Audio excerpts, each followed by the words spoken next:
तो बेटा कैसे हैं आप। आई होप आप सभी बिल्कुल ठीक होंगे बच्चे। आज हम अपनी क्लास 9 के chapter 9 force and laws of motion के बारे में बात करने वाले हैं, जिसे अगर मैं हिंदी में कहूँ तो हम कहते हैं बल तथा गति के नियम। क्या कहते हैं बच्चे? बल तथा गति के नियम। तो सबसे पहले हमें इस चैप्टर में पढ़ना है बल क्या होता है। बल जिसे हम इंग्लिश में कहते हैं बेटा फोर्स। तो बल क्या होता है बच्चे?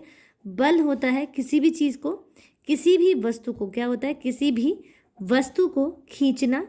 क्या कहते हैं? किसी भी वस्तु को खींचना या धकेलना, क्या कहलाता है? बल कहलाता है। मतलब पुश और पुल, पुश और pull of any object, push और pull of any object we call it a बल, उसे हम कहते हैं फोर्स। ठीक है, तो ये हमारे पास फोर्स की डेफिनेशन थी।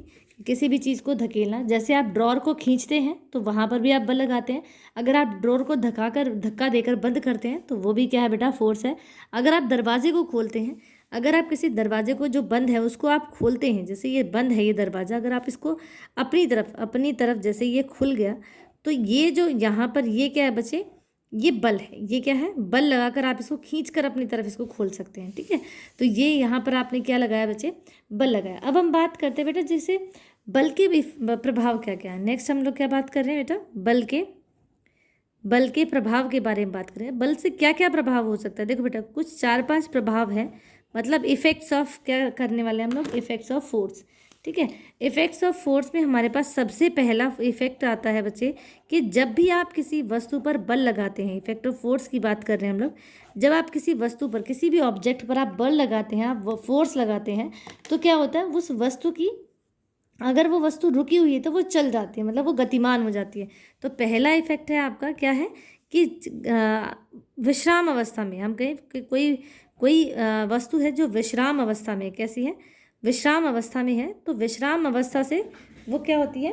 गतिमान अवस्था में परिवर्तित हो जाती है। इसमें गतिमान हो जाती है। अगर वो विश्राम है तो वो गतिमान हो जाएगी। ठीक है, और दूसरा इफेक्ट है, अगर वो गतिमान है, क्या है? गतिमान है, तो वो कैसे हो जाएगी? वो रुक जाएगी। तो ये दोनों ही स्टेट जो हमारी स्टेट्स हैं, आप यहाँ से वो चेंज कर सकते हैं। किसकी वजह से? बल की वजह से। मतलब आप फोर्स लगाकर किसी चलती हुई गाड़ी को रोक सकते हैं और रुकी हुई गाड़ी को चला सकते हैं। मतलब अगर कोई भी जो वस्तु है, या हम कहें कोई गाड़ी है, अगर वो रेस्ट में है, किस में है? रेस्ट में है, तो वो मोशन में आ जाएगी। और अगर वो मोशन में है तो आप ब्रेक अप्लाई करके उसे बंद कर सकते हैं, उसे स्टॉप कर सकते हैं, वो रेस्ट पोजीशन में आ जाएगी। ठीक है, मतलब अगर आप किसी भी गाड़ी की को एक्सेलरेट करते हैं, मतलब अगर उसको स्टार्ट कर देते हैं तो वो रुकी हुई थी और वो चलने लगेगी। और अगर चल रही है तो आप ब्रेक अप्लाई करके उसको क्या कर सकते हैं? बंद कर सकते हैं, मतलब उसको रेस्ट अवस्था में उसको वापस भेज सकते हैं। ठीक है, अब नेक्स्ट जो थर्ड है हमारे पास कि और क्या क्या इफेक्ट होते हैं फोर्स के। फोर्स से आप क्या कर सकते हो बेटा? किसी भी वस्तु के आकार में परिवर्तन कर सकते हो। क्या कर सकते हो आप? आकार में परिवर्तन, मतलब आकार में परिवर्तन मतलब उसका साइज बदल सकते हैं। ठीक है, कैसे उसका आकार? मतलब उस आकार मतलब उसकी शेप बदल सकते हैं। चेंज इन शेप, इसको हम कहते हैं चेंज इन शेप। तो आप किसी भी वस्तु पर बल लगाकर आप उसकी शेप को चेंज कर सकते हैं। जैसे बेस्ट एग्जाम्पल अगर मैं यहाँ लूँ तो वो क्ले का होता है, जो चिकनी मिट्टी होती है। चिकनी मिट्टी से हम बहुत सारे खिलौने बनाते हैं। क्या बनाते हैं? बहुत सारे खिलौने बनाते हैं और उसकी शेप चेंज करते हैं ना। तो इसका मतलब क्या हुआ बच्चे? आप वहाँ पर क्या लगा रहे हैं? आप वहाँ पर बल लगा रहे हैं, और बल लगाने से क्या हो रहा है? बल लगाने से उसका आकार बदल रहा है। क्या बदल रहा है? उसका आकार बदल रहा है। अब नेक्स्ट हम लोग एग्जांपल लेते हैं। जैसे कोई भी जो बॉल है, अगर मैं बॉल का एग्जांपल लूँ, जैसे हमारे पास एक ये बॉल है, बॉलर इस बॉल को फेंकता है किसकी तरफ? बैट्समैन की तरफ फेंकता है, और वो इस बैट से क्या करता है? उसको दूसरी दिशा में भेज देता है। क्या करता है? दूसरी दिशा में भेज देता है। तो इसका मतलब क्या हुआ? ये बॉल आ रही थी ऐसे सीधी, लेकिन इस दिशा में चलेगी, इसकी डायरेक्शन चेंज हो गई। इसका मतलब आप बल लगाकर, बैट्समैन ने क्या लगाया? फोर्स लगाया। बल लगाकर आप किसी भी वस्तु के क्या कर सकते हैं बेटा? Direction, change in direction. क्या कर सकते हैं? चेंज इन डायरेक्शन आप यहाँ से कर सकते हैं, मतलब चेंज इन डायरेक्शन कर सकते हैं। क्या कर सकते हैं बच्चे? चेंज इन डायरेक्शन को हम हिंदी में कहते हैं कि उसकी दिशा में आप परिवर्तन कर सकते हैं, मतलब उसकी दिशा में परिवर्तन कर सकते हैं। किसी भी वस्तु की दिशा में आप परिवर्तन कर सकते हैं। ठीक है, जैसे यहाँ पर हमने एग्जाम्पल लिया कि बॉल इस दिशा में आ रही थी, बैट्समैन ने उसको हिट किया और वो दूसरी दिशा में चली गई, तो आप उसकी डायरेक्शन चेंज कर सकते हैं, शेप एंड साइज चेंज कर सकते हैं, डायरेक्शन चेंज कर सकते हैं उसकी, और उसकी स्पीड भी बढ़ा सकते हैं या घटा सकते हैं। तो ये क्या है बेटा, कुछ प्रभाव हैं, क्या है, कुछ इफेक्ट्स हैं, क्या है, कुछ इफेक्ट्स हैं जिनसे आप किसी भी उस पर वस्तु पर बल लगाकर आप उसको चेंज कर सकते हैं। अब आगे हम लोग बात करते हैं बेटा, जो फोर्स है मेनली हमारे पास दो टाइप का होता है। कितने प्रकार का होता है बेटा? 2 टाइप्स ऑफ फोर्स आज हम लोग बात करने वाले हैं। यस, 2 टाइप्स ऑफ हमारे पास फोर्स है बच्चे। 2 टाइप्स ऑफ फोर्स मतलब 2 प्रकार के हमारे 2 टाइप्स ऑफ फोर्स मतलब 2 प्रकार के हमारे पास बल 2 प्रकार का होता है बच्चे। और पहला बल होता है बच्चे आपके पास बैलेंस्ड फोर्स। क्या कहते हैं हम इसको? इसको हम कहते हैं बैलेंस्ड फोर्स, ठीक है। बैलेंस्ड फोर्स जिसको हम क्या कहते हैं? जिसको हम कहते हैं संतुलित बल। क्या कहते हैं बच्चे? ये हमारे पास होता है संतुलित बल। और दूसरा बल जो होता है वो होता है अनबैलेंस्ड फोर्स। क्या होता है बच्चे? अनबैलेंस्ड फोर्स होता है, ठीक है। अनबैलेंस्ड फोर्स होता है जिसको हम हिंदी में कहते हैं असंतुलित बल। और ये बहुत इंपॉर्टेंट है बच्चे, असंतुलित बल हम इसे कहते हैं, ठीक है। क्या कहते हैं? असंतुलित बल कहते हैं, ठीक है। जैसे अगर हम बात करेंगे इसकी बेटा बैलेंस फोर्स की, अगर हम बात करें तो जो बैलेंस फोर्स होता है, संतुलित जो बल होता है, अगर हम कहें तो जब एक वस्तु पर, जैसे एक वस्तु है उसको एक बच्चा इधर मतलब इधर की तरफ खींच रहा है, ठीक है। एक बच्चा इधर की तरफ खींच रहा है और दूसरा बच्चा उसको इस दिशा में खींच रहा है, लेकिन ये जो ए वस्तु है ना तो वो किसके पास, इस बच्चे के पास जा रही है और ना ही वो इस बच्चे के पास जा रही है, ठीक है। ये यहीं पर रुकी हुई है। इसका मतलब जो बल यहाँ पर, अगर मैं मान लूँ ये P है और ये Q है, तो जो बल किसके द्वारा, P के जो द्वारा जो बल लगाया गया है वो किसके, Q के बराबर है। तो जब दोनों तरफ से बल बराबर होता है उसको हम कहते हैं बैलेंस फोर्स, मतलब उसको हम कहते हैं संतुलित फोर्स। लेकिन अगर यही बात मैं असंतुलित की करूँ तो एक बच्चा इधर बल लगा रहा है जो, और दूसरा बच्चा क्या कर रहा है, उसको इधर बल लगा रहा है, लेकिन क्या हुआ, एक टाइम के बाद जो वस्तु है वो कहाँ चली गई, इस दिशा में चली गई, किस दिशा में चली गई, इस दिशा में चली गई। इसका मतलब यहाँ पर जो P और Q है उनका फोर्स बैलेंस नहीं है, वो एक जैसा नहीं है, संतुलित नहीं है। क्यों? क्योंकि यहाँ पर वस्तु Q की तरफ मूव कर गई।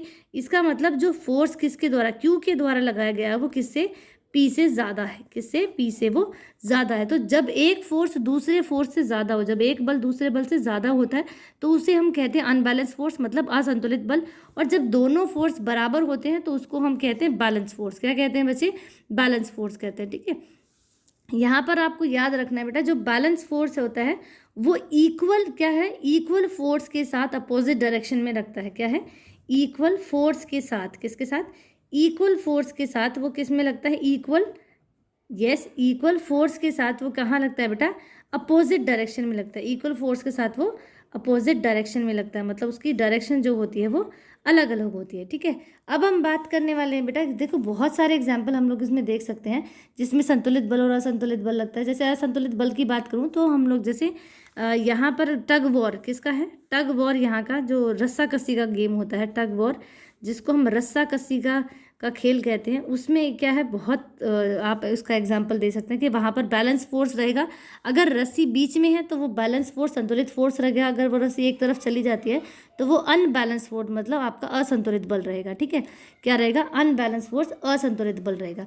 अब हम बात करने वाले हैं बेटा, अब यहाँ से चैप्टर में हम लोग बात करने वाले गति के नियम की। किसकी बात करने वाले हैं बच्चे? गति के नियम की बात करेंगे। किसकी बात करेंगे? गति के नियम की बात करेंगे। लॉज ऑफ मोशन, गति के नियम मतलब लॉज ऑफ मोशन की बात करेंगे। किसकी बात कर रहे हैं? लॉज ऑफ मोशन की बात कर रहे हैं। तो सबसे पहले जो ये लॉज ऑफ मोशन है, पहले तो हम ये बात ही कर लेते हैं बेटा कि ये दिया किसने था। जो मोशन की जितने भी लॉज है, जो गति के जितने भी नियम हैं वो किन्होंने दिए थे? वो न्यूटन ने दिए थे बेटा, ठीक है। तो सर इजाक न्यूटन थे जिन्होंने किसकी बात की बच्चे, इनकी गति के नियमों के बारे में बात की। तो पहले हम पहले नियम की बात करेंगे। किसकी? गति के पहले नियम की बात करेंगे। तो गति का पहला नियम क्या है? गति का प्रथम नियम हम जो है पहला नियम उसकी बात कर रहे हैं, मतलब first law of motion. First law of, क्या बात कर रहे हैं हम लोग बच्चे? फर्स्ट, किसकी बात कर रहे हैं? फर्स्ट लॉ ऑफ मोशन की बात कर रहे हैं। किसकी बात कर रहे हैं हम लोग? फर्स्ट लॉ ऑफ मोशन की बात करेंगे, ठीक है। देखो बच्चे, पहला जो नियम है वो ये कहता है कि अगर कोई वस्तु, क्या है, अगर कोई वस्तु विराम अवस्था में है तो वो विराम अवस्था में रहना चाहती है, और अगर कोई वस्तु गतिमान अवस्था में है तो वो गतिमान अवस्था में रहना चाहती है।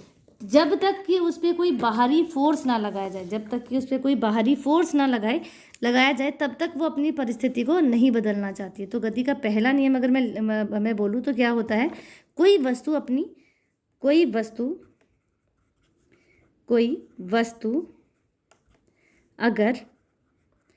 वस्तु अगर विराम अवस्था में, किस में है, विराम अवस्था में है, तो वह विराम अवस्था में रहना चाहती है, तो वह विराम अवस्था में रहना चाहती है। और अगर गतिमान, किसमें, गतिमान अवस्था में है, किसमें है बच्चे, अगर गतिमान अवस्था में है तो वो गतिमान अवस्था में रहना चाहती है, तो वह गतिमान अवस्था में रहना चाहती है। इसका मतलब कब तक रहना चाहती है, अवस्था में रहना चाहती है, गतिमान है तो गतिमान अवस्था में रहना चाहती है जब तक की, चाहती है जब तक की, देखो बेटा ये लाइन बहुत इंपॉर्टेंट है, जब तक की क्या है, जब तक उस पर कोई बाहरी बल ना लगाया जाए, उस पर कोई बाहरी मतलब बाहर से एक्सटर्नल फोर्स इसको हम कहते हैं, बाहरी बल ना लगाया जाए, ठीक है, बल ना लगाया जाए।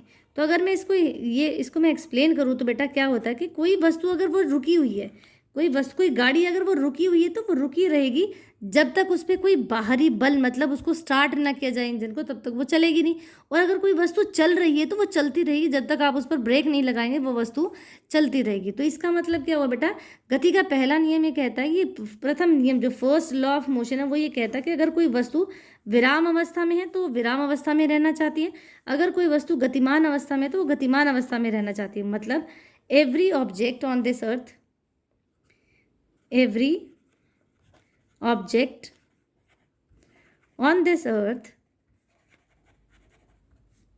do not want to change their state,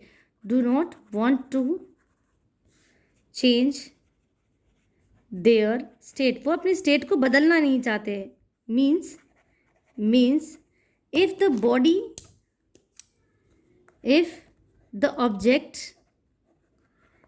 object is in motion, अगर ऑब्जेक्ट किस में है, मोशन में, if the object is in motion state, it wants to be remain in motion, it wants to be remain, क्या बोल रहे हैं हम बच्चे, it wants to be remain in motion and if it is in rest position, किस position में है, अगर वो रेस्ट पोजीशन में है तो it wants to remain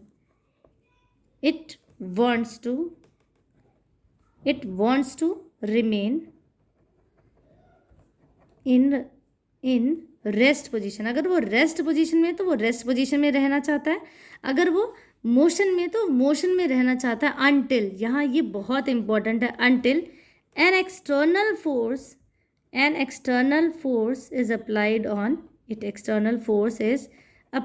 it, जब तक कि उस पर कोई बाहर से external force applied on it नहीं लगाया जाता तब तक वो अपनी स्टेट को, अपनी अवस्था को बदलना नहीं चाहती। अगर वो गतिमान है तो वो गतिमान अवस्था में रहना चाहती है, अगर वो किस अवस्था में बेटा, अगर वो रेस्ट पोजीशन में तो वो रेस्ट पोजीशन में रहना चाहती है। इसके हमारे पास बहुत सारे एग्जाम्पल हैं बच्चे, और one by one I want to discuss these examples with which, जैसे दैनिक जो हमारे डे टू डे लाइफ में इसके बहुत सारे यूजेज हैं, हमारी डे टू डे लाइफ में इसके बहुत सारे यूजेज हैं। जैसे पहला अगर मैं यूज़ की फर्स्ट उदाहरण की अगर मैं बात करूं तो जैसे अगर हम लोग बस में खड़े, कोई व्यक्ति अगर बस में खड़ा है, किस में, अगर कोई भी व्यक्ति है वो बस में खड़ा है, किस में, अगर वो बस में खड़ा है, ठीक है, और बस में खड़ा है और बस कैसी है, बस कैसी है बच्चे, वो विराम अवस्था में, किस में है वो विराम अवस्था में है, ठीक है। अगर वो विराम अवस्था में है, बस किस में है, अगर कोई व्यक्ति बस में खड़ा और वो विराम अवस्था में बस है तो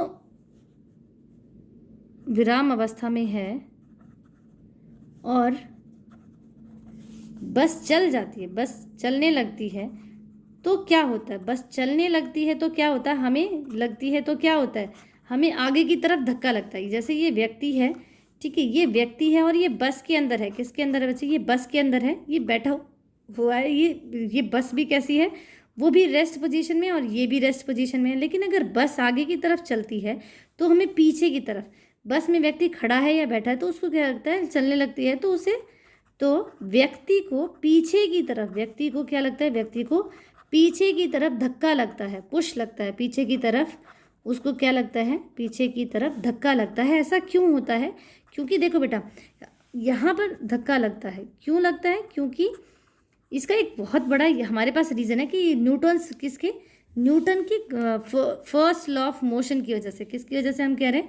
न्यूटन के फर्स्ट लॉ ऑफ मोशन की वजह से। फर्स्ट लॉ ऑफ मोशन ये कहता है कि फर्स्ट लॉ ऑफ मोशन ये कहता है कि every object on this earth wants to remain in the same position. जैसे ही वो पोजिशन में रेस्ट में है तो वो रेस्ट में रहना चाहती है, अगर वो गतिमान अवस्था में है तो वो गतिमान रहना चाहती है। और यही क्या होता है जब बस चलने लगती है। देखो बेटा, बस भी कैसी है? वो रेस्ट पोजीशन में है, और जो व्यक्ति है वो भी कैसा है? वो भी रेस्ट में है। लेकिन अब बस तो चलने लग गई, बस तो आ गई मोशन में, लेकिन जो व्यक्ति अंदर बैठा हुआ है वो कैसा? वो रेस्ट में ही है, वो रेस्ट में ही है। क्योंकि जब तक इसके ऊपर फोर्स नहीं लगेगा, ये अपनी जो स्टेट है उसको चेंज नहीं करेगा। अब बस ने तो अपनी स्टेट चेंज कर दी, इसकी स्टेट चेंज होने की वजह से बस आगे की तरफ चलती है तो हमें पीछे की तरफ, किसमें? बैकवर्ड डायरेक्शन में हमें पीछे की तरफ बल लगता है, क्योंकि गति के फर्स्ट लॉ ऑफ मोशन, मतलब गति के पहले नियम की वजह से। अब दूसरा इसका एग्जाम्पल है बेटा, जैसे गीले कपड़े हैं। क्या है? दूसरा एग्जाम्पल लेते हैं गीले कपड़े का। जो गीले कपड़े हैं, जब आप गीले कपड़े को झटकते हैं, क्या करते हैं? जब आप गीले कपड़े को झटकते हैं तो उसमें से पानी की बूंदें क्या होती हैं? वो आकर ज़मीन पर गिर जाती है और कपड़े हमारे जल्दी सूख जाते हैं। ये जो पानी की बूंदें बाहर आई है, किस वजह से आ रही है? देखो बच्चे, क्या होता है, जैसे ये हमारे पास क्या है? कपड़ा है और इसमें ये पानी की बूंदें हैं अंदर, ठीक है। जब आप इसे झटकते हैं तो ये जो पानी की बूंदें, देखो यहाँ पर अभी कपड़ा भी कैसा है? ये कपड़ा भी किस पोजीशन में? वो रेस्ट में, वो विराम अवस्था में। और जो अंदर पानी की बूंदें हैं, जो पानी की बूंदें हैं वो किस में? वो भी कैसी है बेटा? वो भी रेस्ट पोजीशन में। लेकिन जैसे आप कपड़े को झटकते हैं, तो जैसे ही आप कपड़े को झटकते हैं, जो कपड़ा है उसके झटकने के बाद क्या होता है? झटकने के बाद क्या होता है? जो कपड़ा है, क्या है? जो कपड़ा है हमने लिया है वो आ गया मोशन में। किस में आ गया? मोशन में। लेकिन जो पानी की बूंदें, they wants to remain in a rest position. जो पानी की बूंदें हैं वो किस में रहना चाहती है? They want to be in rest position. वो रेस्ट में रहना चाहती है। तो दोनों का क्या होगा? इक्वल, दोनों के अपोजिट फोर्स लग रहे हैं। वो कपड़ा तो मोशन में आ गया, लेकिन ये पानी की बूंदें रेस्ट में रहना चाहती है। इस वजह से क्या होता है? ये झटक कर कपड़े से बाहर आकर ज़मीन पर गिर जाती हैं, ठीक है। और इसी वजह से हमारे कपड़े जल्दी सूख जाते हैं, ठीक है। अब नेक्स्ट हम लोग बात करने वाले हैं बेटा जड़त्व के बारे में। क्या है? Law of inertia. किसके बारे में बात करेंगे हम लोग? इनर्शिया के बारे में बात करेंगे, ठीक है। इनर्शिया जिसको हम हिंदी में कहते हैं जड़त्व। क्या कहते हैं बेटा? जड़त्व के नियम के बारे में बात करेंगे। अब इनर्शिया क्या होता है बेटा? इनर्शिया का मतलब होता है जब किसी वस्तु, मतलब इनर्शिया को अगर मैं डिफाइन करूँ तो जिसके कारण एक ऐसा गुण, किसी भी वस्तु का एक ऐसा गुण जिसके कारण वह अपनी विराम अवस्था अथवा समान गति की अवस्था में परिवर्तन का प्रतिरोध करता है। मतलब जैसे कोई वस्तु है, अगर वो रेस्ट में है और अगर उसको मोशन में लाना है तो एक प्रॉपर्टी होती है जो इसे रेजिस्ट करेगी। कहाँ से? रेस्ट से मोशन में जाने में उसको रेजिस्ट करेगी, और इस रेजिस्टेंस को हम कहते हैं इनर्शिया। इस रेजिस्टेंस को हम क्या कहते हैं? इनर्शिया। मतलब इसे हम कहते हैं जड़त्व, ठीक है। अब जो इनर्शिया होता है ये बहुत इंपॉर्टेंट है, क्योंकि यदि देखो दो चीज़ें होती है। देखो हम लोग अगर इनर्शिया की बात करें तो अगर मैं इंग्लिश में बात करूँ बेटा, the property of an object because of which it resist to get disturb its state. मतलब जब वो अपनी स्टेट को डिस्टर्ब होने से अपोज करता है तो उस अपोजिंग कैपेसिटी को हम कहते हैं इनर्शिया। क्या कहते हैं बच्चे? इनर्शिया कहते हैं। जो इनर्शिया होता है इज डायरेक्टली प्रोपोर्शनल। देखो बच्चे, जो इनर्शिया होता है वो डायरेक्टली प्रोपोर्शनल टू मास होता है। क्या होता है? इनर्शिया जो होता है वो द्रव्यमान के डायरेक्टली प्रोपोर्शनल में होता है, ठीक है। अगर मैं दूसरी शब्दों में इसमें एक्सप्लेन करूँ तो हमारे पास इनर्शिया क्या होता है? जड़त्व का नियम कहता है द नेचुरल टेंडेंसी। क्या कहता है? द नेचुरल, मैं लिख देती हूँ इसको, the natural tendency of an object. किसी वस्तु की एक नेचुरल टेंडेंसी है of an object that resist, जो अपोज करती है, दैट रजिस्ट क्या करती है? रोकती है, अवरुद्ध पैदा करती है, that resist the change, the change in state, जो स्टेट में जो परिवर्तन हो रहा है उसकी स्टेट में, उसको रजिस्ट करती है स्टेट ऑफ मोशन, उसको रजिस्ट मतलब उसमें रुकावट करती है। ठीक है, तो इसको हम कहते हैं अगर वो रेस्ट में है तो रेस्ट में रहना चाहेगा, अगर वो किस में है, किस में, मोशन की अवस्था में है तो वो मोशन में रहना चाहता है। ठीक है, तो इसको हम कहते हैं लॉ ऑफ इनर्शिया। क्या कहते हैं? Is called inertia. इसको हम कहते हैं जड़त्व। क्या कहते हैं बच्चे? जड़त्व का नियम कहते हैं। तो ये हमारे पास क्या होता है बच्चे? इनर्शिया होता है। ठीक है, क्या होता है? ये हमारे पास इनर्शिया होता है। अब हम बात करने वाले हैं बेटा संवेग की। किसकी बात करने वाले हैं? संवेग की। ठीक है, संवेग जो बहुत इंपॉर्टेंट टॉपिक है यहाँ पर। संवेग क्या होता है बच्चे? संवेग होता है कोई वस्तु, अगर मैं संवेग की बात करूँ तो किसी वस्तु में समाहित गति की कुल मात्रा, किसी, अगर मैं हिंदी में बात करूँ तो क्या होता है? किसी वस्तु में समाहित, क्या कह रहे हैं हम लोग? किसी वस्तु में समाहित किसी वस्तु में समाहित गति की कुल मात्रा, कोई वस्तु कितनी गतिमान है उसकी जो कुल गति की कुल मात्रा जो होती है, गति की कुल मात्रा को हम क्या कहते हैं? संवेग कहते हैं। कुल मात्रा को संवेग कहते हैं। क्या कहते हैं बच्चे? संवेग कहते हैं। और जो संवेग होता है वो डायरेक्टली प्रोपोर्शनल टू मास और वेलोसिटी होता है। क्या होता है? वो डायरेक्टली प्रोपोर्शनल होता है किसके? मास के। तो मोमेंटम की मैं बात करूँ तो द पावर ऑफ मोशन, अगर मैं इसको इंग्लिश में बात करूँ तो मोमेंटम क्या होता है? पावर। इसको हम इंग्लिश में संवेग को कहते हैं मोमेंटम। क्या कहते हैं बेटा? मोमेंटम कहते हैं। और मोमेंटम की अगर मैं डेफिनेशन की बात करूँ तो द पावर क्या है? The power of motion of an object, the power of motion of an object, किसी भी ऑब्जेक्ट की जो पावर है किसमें? मोशन में रहने की, उसको हम कहते हैं मोमेंटम। क्या कहते हैं? मोमेंटम। और जो मोमेंटम होता है किसी भी वस्तु का, वो क्या होता है? वो डायरेक्टली प्रोपोर्शनल टू किसके होता है? उसके मास, जो भी वस्तु का मास, उसका भार है, इनटू उसकी वेलोसिटी। मतलब जो संवेग होता है, क्या होता है? जो संवेग होता है वो, उसका अगर मैं फॉर्मूले की बात करूँ तो वो क्या होता है बेटा? द्रव्यमान। क्या होता है? द्रव्यमान गुणा वेग होता है। क्या होता है? द्रव्यमान गुणा वेग होता है। संवेग को हम छोटे p से डिनोट करते हैं, द्रव्यमान को हम m से डिनोट करते हैं और वेग को हम v से डिनोट करते हैं। किससे? v से डिनोट करते हैं। तो हमारे पास संवेग का फॉर्मूला बन गया बेटा।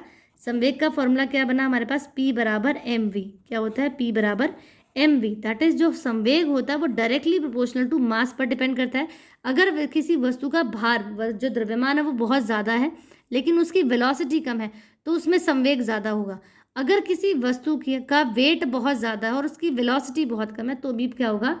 संवेग क्या रहेगा बेटा? ज़्यादा रहेगा। तो इसके हमारे पास एग्जाम्पल भी हैं। जैसे कोई भी जो व्यक्ति है अगर वो इंजर्ड हो जाता है, क्या हो जाता है? अगर उसकी इंजरी की हम बात करें तो देखो, ये जैसे हमारे पास गन, पहले हम गन का एग्जाम्पल लेंगे उसके बाद नेक्स्ट एग्जाम्पल लेंगे।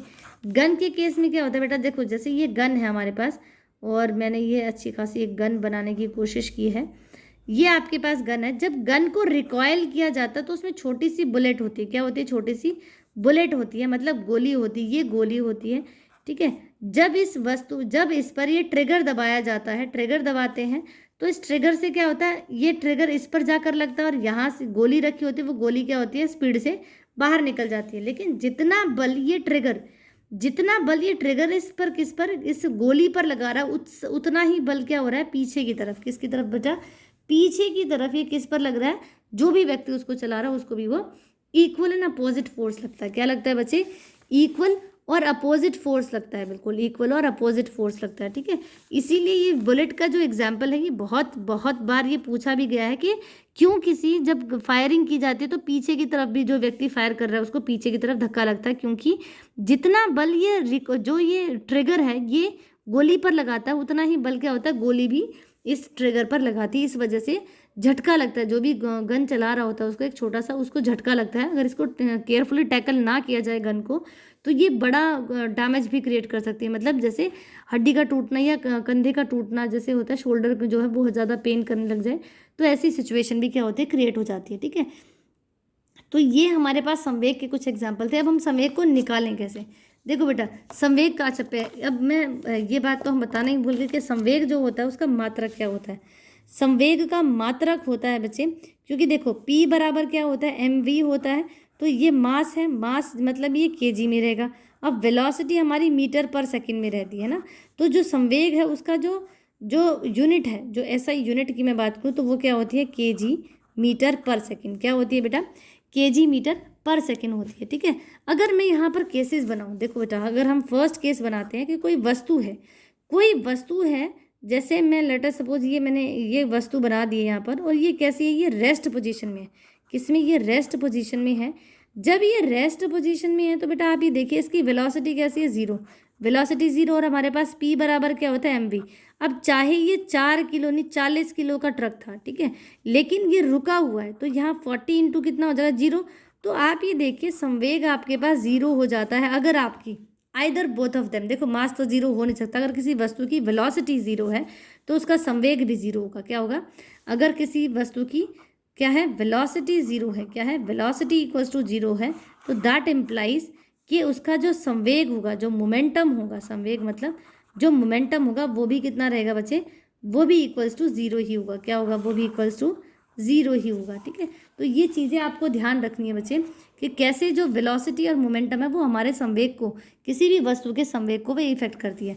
अगर वस्तु में कोई ना कोई मूवमेंट है, अगर मान लो m हमारे पास एक ऑब्जेक्ट है, m उसका मास है और इसकी वेलोसिटी भी है, अगर मैं कहूँ इसका संवेग निकालिए तो संवेग बराबर क्या हो जाएगा बेटा, p, संवेग को हम p से नापते हैं, दैट इम्प्लाइज वो हमारे पास क्या होगा, mv।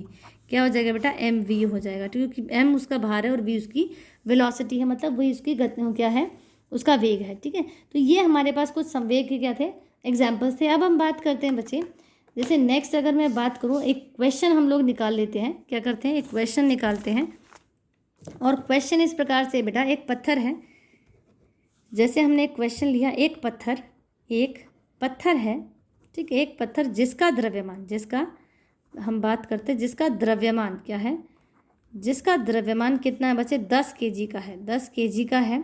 ठीक है, उसको 2 मीटर प्रति सेकंड के वेग से क्या करते हैं, फेंका जाता है। उसे 2 मीटर पर सेकंड के वेग से क्या करते हैं, वेग से फेंका जाता है। क्या किया जाता है, उसको फेंका जाता है तो संवेग प्राप्त करें। क्या करें, संवेग कितना हुआ, संवेग आपको क्या करना, निकालना, संवेग प्राप्त करें। ठीक है, तो हमारे पास आंसर की अगर मैं बात करूँ तो देखो बेटा, यहाँ से आपको पता लगना चाहिए 10 kg क्या है, उसका द्रव्यमान है, द्रव्यमान को m से लिखते हैं, दैट इज इक्वल टू आपके पास कितना हुआ बेटा, ये 10 kg दिया हुआ है, और यहाँ पर 2 मीटर पर सेकंड के वेग से, वेग क्या होती है, वेलोसिटी, ये कितनी दी है, 2 मीटर पर सेकंड। अब आपको निकालना क्या है, संवेग निकालना है। संवेग बराबर मतलब, संवेग का मतलब होता है आपको मोमेंटम निकालना है, तो मोमेंटम बराबर क्या हो जाता है आपके पास, इसको छोटे p से डिनोट करते, that is equal to mv। क्या हो जाता है, mv।